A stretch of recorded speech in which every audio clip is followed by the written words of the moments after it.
Hello and welcome to Between the Lines Book Chat. My name is Michelle Cornwell Jordan, and I'm one of your hosts. And author Denise Garou is also joining me today. And we're very, very excited because this is the kickoff to our new web video chat. And today we're chatting with dynamic duos. They are writing teams consisting of partners. And so we're very, very excited to have the opportunity to chat with them. But before we do that, Denise, if you want to let everyone know what they can expect from Between the Lines. Yeah, we got some exciting things coming up. We got Secrets of the Fae magazine.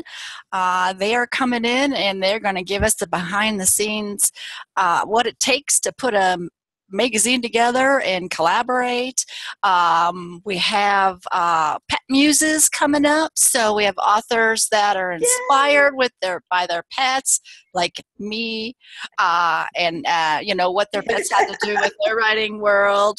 And then we also have a book club that we started, and we've got some readers, and we're going to get into reading these books, and then monthly, if it works out, we will do a book chat about the books that we got to read. And then hopefully when we get big enough at the end of the year, we might have a book awards. So that's just, that's just a few of the things. Let me think. What else do we got? I can't remember. But that's a good, that's it. Yeah. We're doing the bullying section. Yes, bullying. Yes. So we've got a lot going on there. Yeah. How can we forget that? Oh my gosh. Yes. I mean, that's all right. Big things. So, anyways, back to you, Michelle, and I'll let you start. All right. Well, I'm very, very excited because today, everyone, we have joining the dynamic writing duo. They're awesome authors. It is author CP Bialois and his lovely wife, Jamie White. Both authors. Welcome to the show, guys. How are you? Hi. We're doing okay. They're like, just waiting for a little she-demon over here to pop in. They've got their little fur baby there. That is awesome. Well, just to start us off, can you go ahead and tell us a little bit about yourselves? Ladies first. There you go. I love that. No beast before beauty. He does that to me a lot too, like age before beauty. That's a hobby. I'm a writer, a blogger, music geek. I like paranormal. A Reiki practitioner. I like meditation, and I'm also a pet servant. As you can see by the demanding little one forcing her way in here. She's like, hey, what about me? Very cool. Very cool. And CP? I'm CP Bialois. I'm pretty much love everything. An author, editor. I love movies, music. I I have 1,000 different interests. I know about 1,000 different things. I'm a fountain of useless knowledge. There you go. And I am a pet servant to fur brats.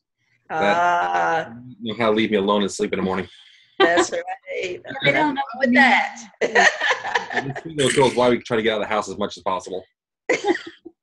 All right. Well, to kick us off, can you tell us, how did you guys find the writing path individually before you came together? We'll start with Jamie. All right. No pressure. Actually, it's partially his fault. It's always my fault. He was already writing, and he saw a thing at the library about a writing group that they were forming, and he wanted to check it out. So I'm like, okay, I'll come check it out. And then they wanted people to write short stories. So I wrote one, I had fun with it, and I kept going, and it went from there. Very cool. Very cool. You're very pro. And how about you, CP? How did you find it?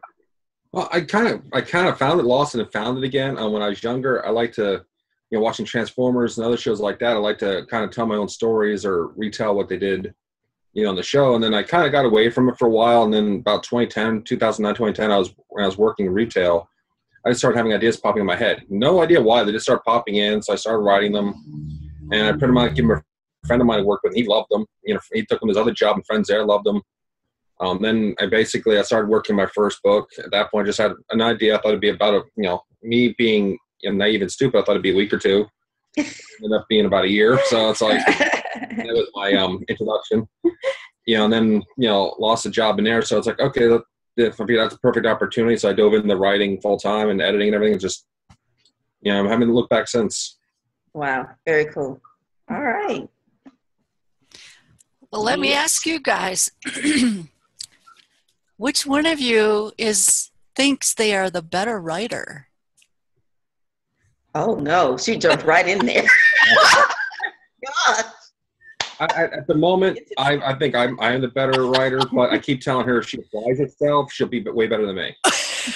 She has more style, more of an engaging style. I'm more of a semi-formal kind of Stephen King, Tom Clancy style, which is obviously bigger stories, bigger books. So I keep telling her she would apply herself more. She'd pass me in no time. Well, he's also the idea machine. Well, you guys balance each other out then. That's perfect.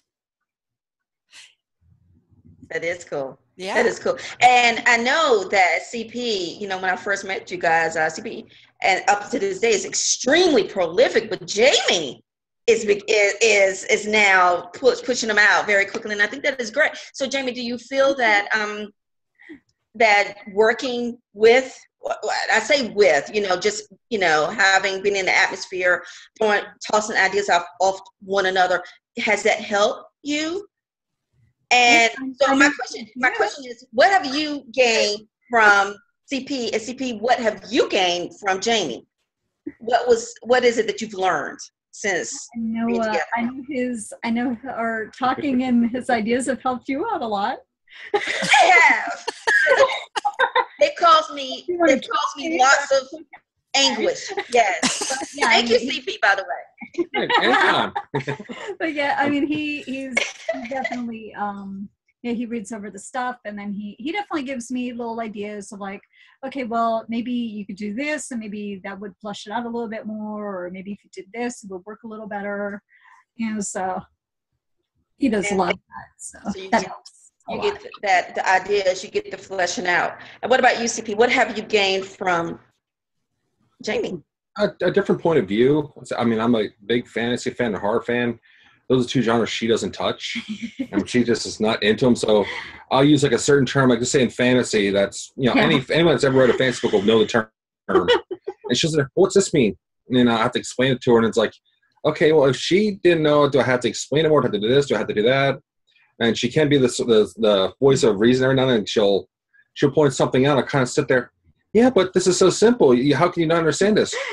Well, not everyone does it. I'm like, yeah, but this is self-explanatory. And like walk in the kitchen, do this. I mean, and she kind of kind of gets me not really to dumb it down, but to maybe explain certain things a little bit better. It's like, because I mean, she's very smart, and it's like if she doesn't get it, I'm like, okay, maybe it's just in my head that I'm drawing the connection. Right. Okay. Balance for her. I love how he brought that back again. Okay, good.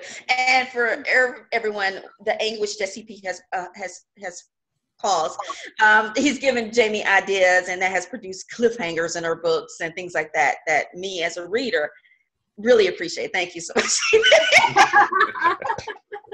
We're all joking. We're joking. All right. Well, Jamie with those cliffhangers. Well, like I said before, you guys seem to balance each other out. Jamie is the healer and the Reiki person, and then over there on the other side, you have the what is it, the slasher and the killer, and so he's the grizzly bear. Yeah, I'm the closeted grizzly bear. I'm nice and gentle and kind until you do something to me. So I'm like, here, you just piss me off, and then I don't care. Well, I'll tell you where to go and how to do it. I don't really care. I mean, I'm very straight to the point, and I've lost friends for that reason. But I'm like, well, it's like I don't do anything to you until you first. So I'm like, she'll sit there and she'll be past like, oh well, it's okay. I'm like, no, it's not okay. No, it's on the line here. No, So she's talked me off the ledge a few times like that because I said I am a huge, like I said, slasher fan. I love the Friday the 13th series. Jason Voorhees is practically a hero of mine. I just love it. It's just cool to see a big guy with, go around and have a field. It gets my aggression out. Well, Jamie, did you ever just stand by the shower curtain when he was taking a shower until he caught sight of you? I do that to my husband. I do that to him. It's like, Jesus Christ, scared the hell out of me, woman. She actually woke me up the one time. I was sleeping on my left side. Oh, God. I don't even know why. I didn't even do it. But she, I guess she shook me, whatever, and I turned around my hand just kind of like that when I rolled over, and I caught her in the chest with the back of my hand. I mean, I didn't even try to hit her, and she had like a sore chest like the next day. I mean, I just rolled over. I mean, it wasn't nothing malicious, but she shook me, just kind of rolled over, like that, and I ended up popping her in the chest. She was like in pain for like a couple of days. I'm like, I'm sorry, I didn't, I just rolled over. I'm like, I wouldn't even do it. So it's like, yeah, she tries to avoid, surprising me at times. If I just because of my size, if I turn around too fast, someone's going to get hurt. It's not going to be me. And I'm really full of China stuff. I turn around and it's like, I almost thought people over in stores. Behind me, and I turn around, I bump into them, and I had to catch them. They'd be halfway to the ground. And I catch them before they went down, just because. I'm a mountain that can move, and it's just. What are you guys? What is your writing process? I know you guys, you write at the same time, have designated times. One go one place, the other another place. How fit it in when you can. I mean, what is the process for you?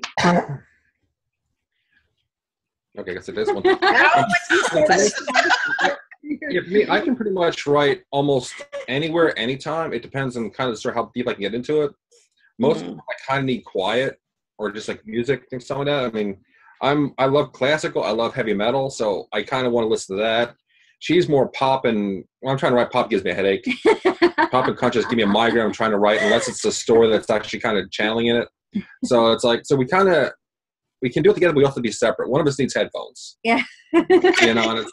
And we can't, or however way it works out. I'd like to do it whatever. We go to the library or whatnot, when it's quiet or in the house.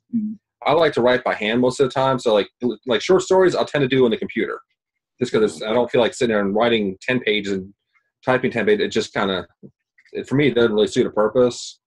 I like to handwrite my novels because for me, it serves two purposes. One, it kind of forces me to think in a linear style, so I can actually go through it from point A to B to C.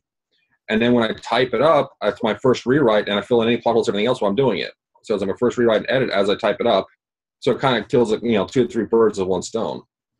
It does. My handwriting is horrible. It does cause me headaches, but it works. Yeah, which, by the way, somebody tries to get me to type it up, and I'm like, oh, if you can't read your handwriting, how do you think I'm going to read your handwriting? Okay, just in fairness, my cursive is absolutely horrible.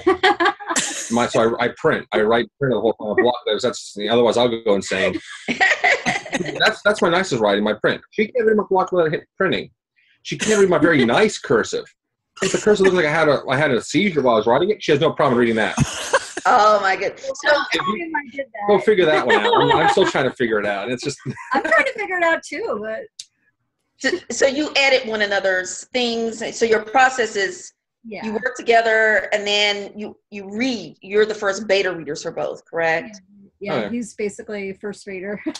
Yeah, she said, I need help. Gives me ideas. I want you to read through this, see if you find any more ideas. Like I said, her one, story she had ending a certain way, and I'm like, well, okay, this is okay, but this is almost like too clean. It's just this. What if you do this? And then she rewrote it, and I'm reading. I'm like, I feel bad. I felt seriously bad. I'm like, oh man, this sucks. I feel so bad for the character. Because one, the character's kind of based on me, so I kind of, committed literature suicide.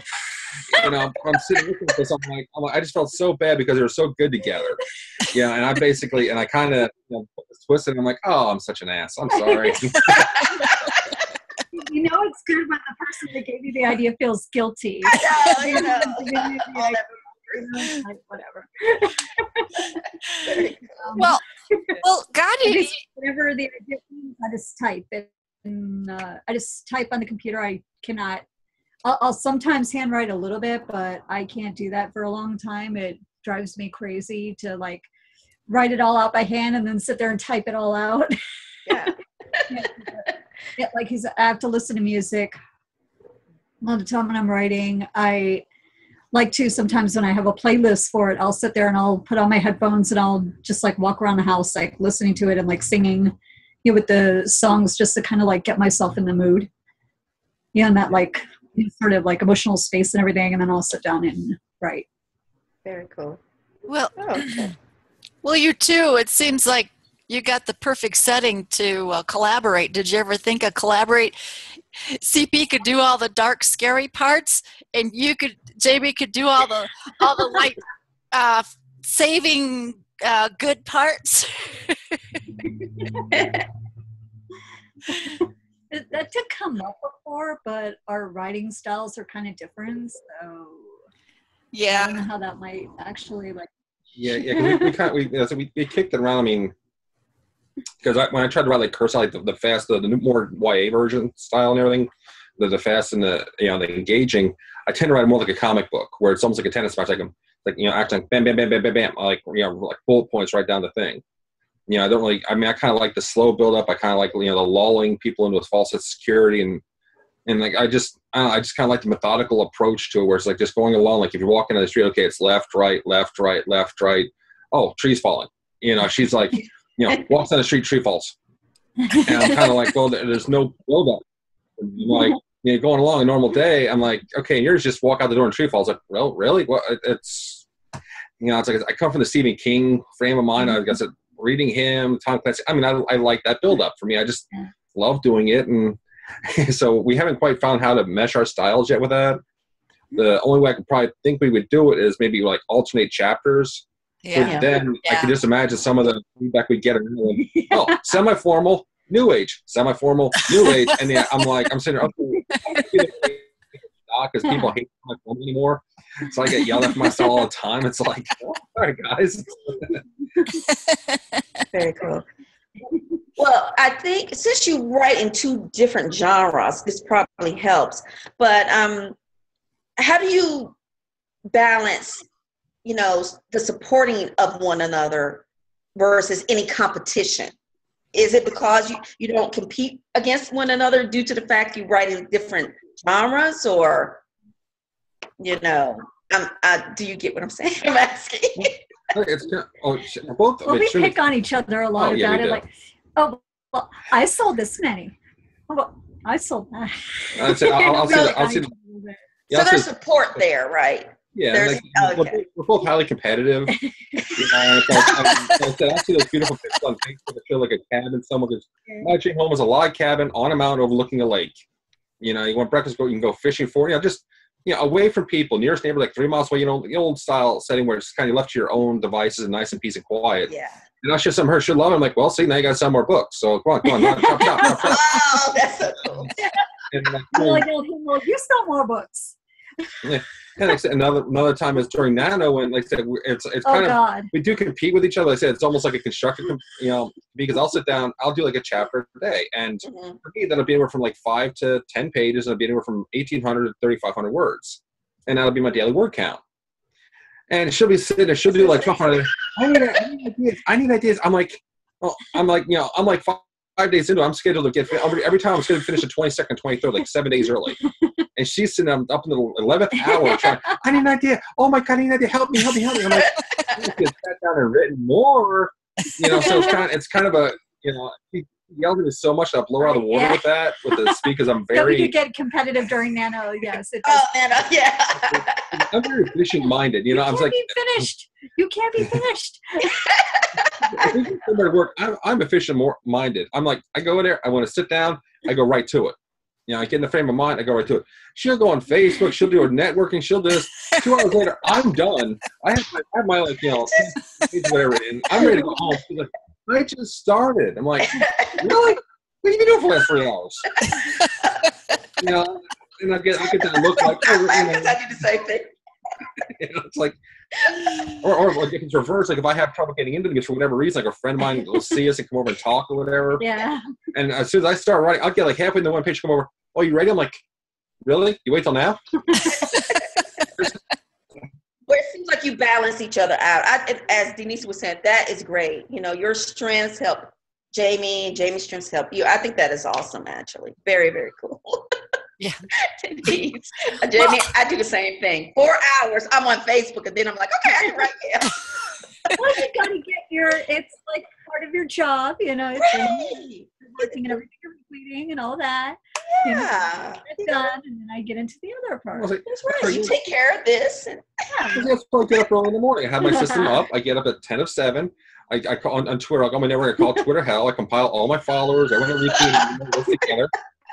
At 8 o'clock, my Good Morning video pops up. Right after that pops up, I put my welcome new friends. I post my blurb. I pin it. I post to people that retweeted me, and I retweet them back. By 9 o'clock, I'm done with that. Wow! I'll go to bed again for like an hour or two until she gets up. Then she'll start doing that stuff, and I'll be sitting there watching TV. I'm like, yeah, I'm gonna get started in like an hour or so. And she's stressed out because if something happens, she goes, I didn't get my networking in. I'm like, well, maybe you should have gotten up earlier. Which I get curious. It's like, yeah, she's not a morning person. Yeah. Night owl, definitely night owl. I don't know if I know. Have you guys been hearing the strange background noise? I've been. No. Yeah, I don't know if CP's scary slasher guys are following him, but I keep hearing. Yeah, I don't know. There are times where I think something is in this house, but well, I'm not going to get into that. Yeah, I'm a little psychic, and I'm keep seeing these lights, and then this noise. It's like, okay, oh my god, what is that? What? I don't know. We have wonder at times that there is something in this house. You know, it's like they're. Well, it's coming. Yeah, there are one time I had like hot dogs, and then carrying a plate. All of a sudden, it's like almost a plate got knocked out of my hand. I'm like, okay, did I do that, or someone pissed at me? Yeah, or like he did that with the carton of eggs the one time too. He's like trying to put them in, and all of a sudden, just out of nowhere, it was like something slapped it out of his hand. Oh. And they're like all over the floor. I'm like, what? I go home. I'm scary. Different breakfast. Because a whole dozen. Maybe open me and pull them out of the fridge. All of a sudden, it's like went out of my hand. I'm like, I never moved. Yeah. I'm like, so I'm thinking either I'm having these little schizoid moments, or so I'm sitting there. Okay, let's mess with the fat guy. Bam. Then there was the removable drive I had that. I know I put it in this one spot. I'm looking for it. I tore my bag apart. I tore everything apart in here looking for that removable drive. And then all of a sudden, just randomly, like months or a year or whatever later, it's sitting in this random spot that was like so obvious. And I'm like, where did that come from? It was not there. Or my legal pad issue that I got a pack of like 10 legal pads at Office Depot. I'm all happy. I used like 4 of them, and half the pack disappeared, and it's just gone. Oh my gosh! And I found it, and it was for about 6 months, and I found like a month ago. And it was out in the bedroom by the desk. I'm like, it's like a poltergeist. I never put them there. So I'm like, I keep blaming her for them. I know it's not really her fault, but I'm like, it's figured it's either the cat eating them or whatever. I found the empty wrapper. I'm like, this is for my legal pads. How the frick did this get over here? Like, I didn't do it. Somebody could do the house. Well, it'll be interesting to see when we play this back if you guys can hear that or not. But because I was going to ask you if you have any outside inspiration, and it sounds like you do. Because a lot of times when I write, I'm always saying I channel what I write, and I'm just wondering if you got another writer in your house there with you. I don't know. I don't know what it is, but yeah, it feels like something sometimes. Yeah, I know my cutting on here, messing with us or whatever. I don't know. I know my first few stories, I'd take on the personality of the story because I'd be writing it. Yeah. That's when I wrote Call Up a Sign, I kind of channeled, just like that different voice. Like I write mostly in third person omniscient, and in the first 2 or 3, I would just take on that voice for whatever it was. Mm-hmm. I mean, one time I just had Joe Pesci in my head, and I started writing a first person, gangster story. In his voice, and it's coming out perfect. And I wrote like 3 pages, and she went, I'm like, okay, well, I'll finish this later. And when I went back, I could never capture that voice again. I never got that same feeling. It just kind of popped in my head all of a sudden. I don't know what it's going on. I mean, and I feel the people, I always go about the muse, and I think, it's part of us and this and that. But I always think back to Robert E. Howard, the guy that created Conan the Barbarian, and how he came up with Conan in the behind the scenes that John Milius is talking about in the movie. And he was already a strange bird. He was already a little mental, and he always thought the town was going to come out strong. But then one night he's sitting there, and a black shape appeared behind him with an axe with dripping blood, and it was Conan. Making his stories where he cleaved him in half. But he'd spend all night writing the story. In the morning, he'd be exhausted. He'd turn around, the shadow was gone. But instead of resting, he'd actually steal himself because the next night Conan would come back. And each night, the shadow would appear behind him with his bloody axe, ready to cleave him in half. He didn't write the story. So I'm saying, so I don't know where it comes from. The muse is part of us. We do pour life experiences, but my muse has pulled some good ones on me. Oh yeah. Sometimes I pissed it off, and it just F you. And I kinda, okay. Like mine decided the one time I tried outlining during Nano, it just all of a sudden decided that no, this isn't what's going to happen. This is what's going to happen. Oh yeah, the free. And all of a sudden, the character just like out of nowhere, I'm evil. What? I didn't plan that. No, I didn't give you permission to do that. Who said you could do that? It's like all of a sudden it just came out as I was writing. I'm like, okay, well, bye-bye. It was nice having an outline for a while. I had one. I usually don't plan them out very well, but I had this one. A demon guy was supposed to kill 100 mages, kind of a post-apocalyptic world, and he's supposed to kill him. It's supposed to be done over with. And instead, they banished to another dimension. I'm like, no, you guys are supposed to die here. This isn't supposed to happen. Who gave you free will? You can't just no. You can't just decide to do this. But it was Nano. I needed words, so I'm like, okay, so I followed through, and then they're actually helping the story. I'm like, I'll be damned. Someone's making me look philosophical than I am here. It's like, okay, I'll take it. Yeah, that happened to me. He was reading over the next 2 books in my trilogy that I've just put out the first one of, and he's like pointing these little things out, like they're out, and I'm sitting there like, I have something in the next book that kind of like might hint at that. And stuff like that. I didn't even think about that. But these things that you're pointing out are like perfect to fit into that. It's like, I did not intend this. All I can think of is that old Martin Short movie, Help Me, I'm Possessed. Yeah. Exactly. What do you guys do for fun when in between when you're not writing? Just what do you guys do? You gonna take that one, or you want me? Well, right now I'm kind of addicted to telenovelas, and they drive me. I know you need to stop. Thank you. Now, wait a minute, guys. Wait a minute. Julie doesn't like it because it's inspiring bad things in me.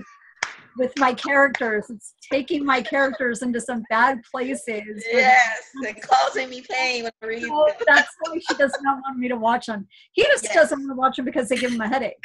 Oh, they're loud. It's bad acting. It's bad writing. I keep telling her every time she makes me watch. I'm like, you can't yell if you watch my kung fu movies in LA anymore. I can match a bad acting here. So, trust me, I can match it. You can't yell at me now. It's like, oh, I don't like these. I don't care. I'm watching these. I'm watching my kung fu now. One headache, then give her a headache. You work well together. I think that's awesome. Very sing music. I like taking walks. Awesome. Yeah, I'm a big TV fan. Like I said, the Friday 13th series. I recently, a couple months back, the new channel El Rey actually started playing Red versus Blue. I heard of it before, but I never watched it. It's like the longest running sci-fi show in America. It's online. All the episodes like 3 to 5 minutes. As I watched it, and I got hooked. And it actually triggered something. Actually, it actually triggered an idea because I've been wanting to do a certain sci-fi story, like men with battle suits, like armor and everything. But I could never actually figure out how to do it. And watch some things just started falling into place with it. So I've actually been planning it out. First time in ever, I'm actually planning out details in it. So I sit there. I try everything I try to do that's actually would be like outside, like have fun, like stuff like that. Like listen to music. It'll fire the imagination. Watching TV, it'll fire it up. We go for a walk. I'll see something like a bird in a tree playing with it. I'm like, hey, that'd be an interesting story. Do that. I'll get a whole story together. So it's like I don't have too many relaxing things because they always give me ideas. And my sports teams right now suck, so I can't use sports to relax. There's a lot of complaining about New York teams in this house right now. So that's really good. You guys have. Yeah, Sometimes it's really weird because if I'm reading another author's book, I get inspired. It's not that I'm stealing what I read. It's just like it triggers something. And I'm just wondering, do you guys ever find time in your busy schedule to read other authors' books? And yeah, I mean, that happened to me during Nano. I was like having a hard time for like days. I couldn't really get into the writing. And then I started reading the latest book by one of my favorites, Christopher Pike, Strange Girl. Yeah. And I read a chapter of that, and all of a sudden I could start writing. Yeah. After I read it, I'm like, oh, awesome. Yeah.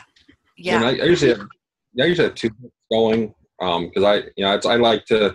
It spurs every now like it kind of spurs me on to see, okay, another point of view or something.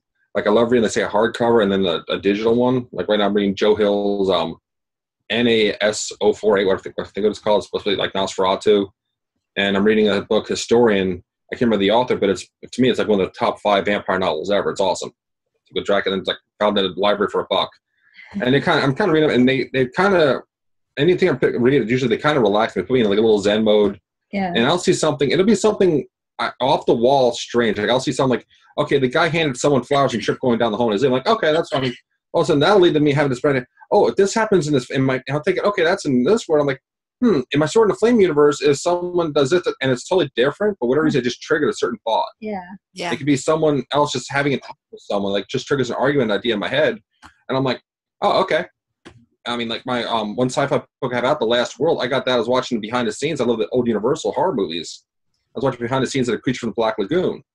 And they were just sitting there talking about it. I said, oh, this is The Lost World. And like, The Lost World, so I popped in my head, oh, The Last World. And the whole plot just popped in my head all of a sudden. I'm like, okay, totally different. But that one minute just triggered a whole stream of consciousness. I'm like, okay, not arguing. Well, it looks like we're getting down to time. At the end of our time. I do have one question for you. What would be one piece of advice that you would give other writing teams, as far as, if they're just starting out? What type of advice would you give them as far as getting into the writing and the publishing? And also, where can everyone touch base with you guys and grab copies of your books? Okay, just see for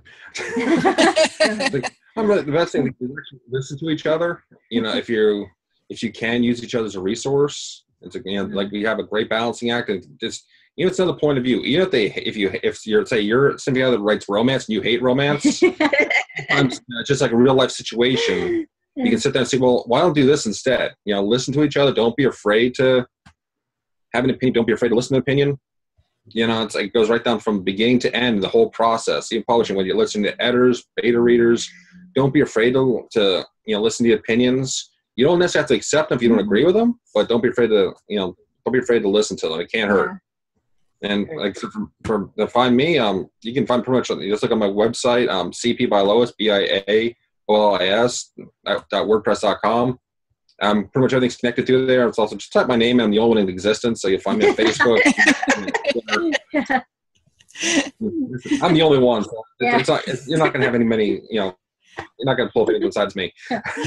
Very cool. I guess what I'd say is, read as much as you can about it. But I keep going back to one quote I like by Sylvia Brown: "Take what you like, leave the rest behind." If it feels right to you, if you feel comfortable with it, try it out. You'll see how it feels. If it's not working, or if you just don't feel right about it at all, put it aside. And don't be pushed into, oh, well, you must do everything this certain way. Mm-hmm. Because everybody's different. It works for everybody differently. Very cool. Right. You can find everything, newsletter, books, all that stuff on my website, jamielwhite.com, JAMIELWHITE. Very, very cool. And Denise, what up? Oh, well, looks like we got just a couple more minutes left here. I don't know. I think we had a good chat, and I was just really happy that you guys joined us today, and it's always fun to laugh, and I'm going to have to go back and listen to this and see if we can Yes. hear anything. You know, like playing the record backwards or something. I don't know. Yeah, but don't you got like subliminal messages in here when you weren't we're like hypnotizing people into like buying our books and stuff right There you go. I like that. Sure, yeah, let me think of it. Also gave me a story idea. So it's like, You guys are awesome. Oh, well. All right, you guys. Well, I guess that probably wraps up our little show today. And it was really, really interesting. And we're just so happy to have you guys here today. And looking forward to maybe having you back again. And maybe your little friend will come too. I don't know. I can always try. Oh, we could seance or something, you know. there you go. What's going to happen? Yeah, Yeah, right. Yeah, right. Yeah. What is that? He asks, what's the worst that can happen? What? They say, warning. There's two things. What's the worst that can happen? And you know what? Those you gotta say right. You gotta say right. You know what? You hear that phrase, you're in trouble. You know, you say, you know what? That's fine. You know what? Then you're in trouble. You're about to get the right act. Let's get the it'll be fine. You know, my husband always says, "Oh, it'll be fine." And every time he says that, I just want to punch him because it's never fine. Never. Yes. Oh my goodness. But everyone says I'm cynical. I'm trying to be an optimist. Like y'all are being an optimist, you know? That's like, well, okay, you guys. Well, all right. Well, thank you very much for joining us. And thank you, everyone that tuned in. And just keep watching us and like our page, Between the Lines Book Talk. And don't forget to subscribe to our channel. So I guess that's it for us. Thanks a lot, everybody. All right.